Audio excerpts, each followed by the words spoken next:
Alexis Marshall, House of Lull, House of When album review. Let's chat about it.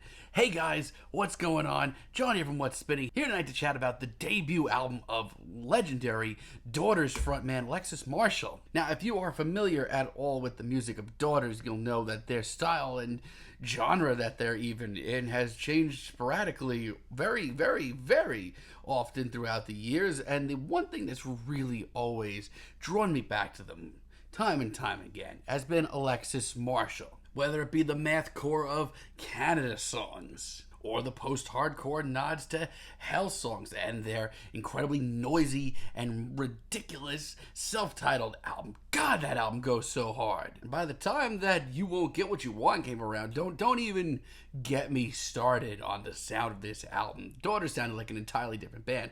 Great one still, but completely different. I don't even want to spoil the album for anybody. If you haven't listened to it, go listen to it, report back. Now, this is Alexis's debut solo album, and I didn't really know what to think of it going into it, but yet, here we are, and it is pretty hellish. This album starts off with Drink from the Oceans, Nothing Can Harm You, and man, I love this. It is dramatic, it is over the top, it is somehow even more ridiculous than the last Daughters album. It's something that you're really going to have to sit with. This is probably not going to grab you the way it grabbed me the first time that you sit down and listen to this. It's not really going to shake your core right from the get-go. It's something that you just need to really just let it unfold around you. You sit with it.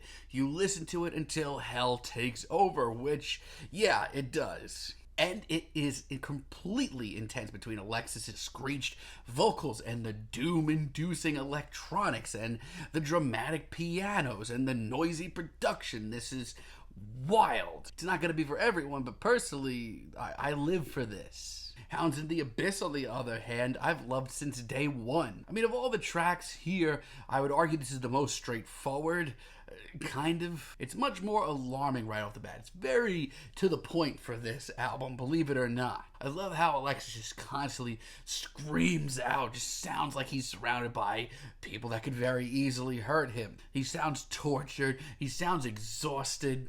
And between the pulsating riff and the very tense playing of everything, this is really an experience. Like, it almost gives me like a Swans vibe to it. By the time we get to It Just Doesn't Feel Good Anymore, like, what even is this? This is some weirdo, post-industrial, experimental shit, and I cannot get enough of it. I love the weird, freakish horns just floating through the background, as well as Alexis's very intense, commanding performance that actually comes off like a mantra in a weird way. This is beyond twisted, and I love it. I also love the screeching that is just mirroring every word he's screaming by the end of this track, which is in fact Lingua Ignota, love me some Kirsten Hayter. Then we have Youth is Religion, which is even drearier, if that's even possible. It's so dreary. It is so intense here. And just such a simple formula. We get all this, and then we have this repeated line of God finds you in such places.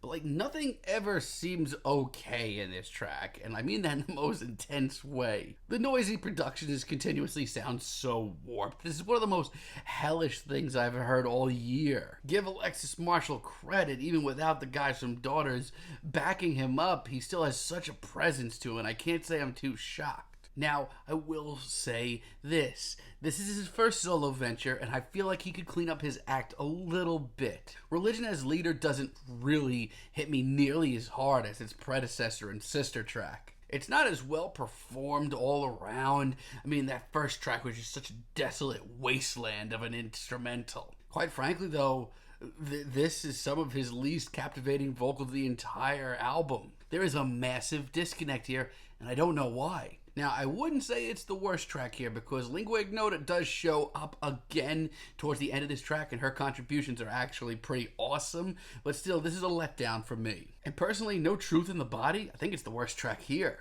I mean, I do like the atmosphere of this track, but I could say that about even my least favorite moments on this album. That's one thing that is consistent. It's dense, and the sound play is awesome. But of all the tracks here, this is easily the least riveting overall. It has like a strong bass to it, but it doesn't progress at all. And Alexis's performances here are easily his most average. And they could lie there forever. It's not my cup of tea either. This one sounds like it should have stayed on the cutting room floor for a while. The noisy instrumental here is half-baked, and while there are some good ideas, I feel like a lot of them need fleshing out. And I have no issue with really sitting with the track and letting it just attack me from all angles. Some of the best moments on here need that. But at least those tracks are somewhat rewarding. This just doesn't go anywhere. But Open Mouth is a really great late album track. I love the overtly noisy nature of this track, between the tense instrumental and the vocals here, which are so heady that I dare you to keep track of. This is awesome. Alexis is right back on track here. This is a heady, noisy, horrifying masterpiece. It is staggering, it is wild, it is cataclysmic. Listening to this track, I feel like Alexis is attacking from all angles once again. This is happening. It's one of the best tracks here, and I would say that it just gets my mouth really watering for whatever Alexis does next, whether it be on his own or with daughters. And Alexis really knocks it out of the park with the finale night coming. I love the dense, drony atmosphere of this track. This just sounds like it had the life dragged out of it. It's dreary. His performance has this undeniable sense of finality to it, and it's just so quiet. It's so quiet, and it's just surrounded at all angles by this dense feeling of nothingness. And honestly, that's where I could say a lot of Daughters and Alexis's material has left me feeling. This album may not be perfect, but if you're into the weirder and darker side of things, God, this is a must listen. And you know what? I'll be honest, I was worried about this album. I was worried about hearing Alexis without the rest of Daughters around him, but for the most part, this is a very captivating album between the noisy production, his intense, very commanding vocal performances. This is awesome. Yeah, when this album gets off track, he gets off track pretty quick. He needs to sharpen up his act a little bit, but still, in the weirder side of things, this is a feast. I'm feeling a strong 7 on this album, but let me know what you guys think down below. If you liked the video, be sure to give us a like, give us a subscribe, and let me know down below what you would like for me to chat about in the future. And until next time, have a great day, guys.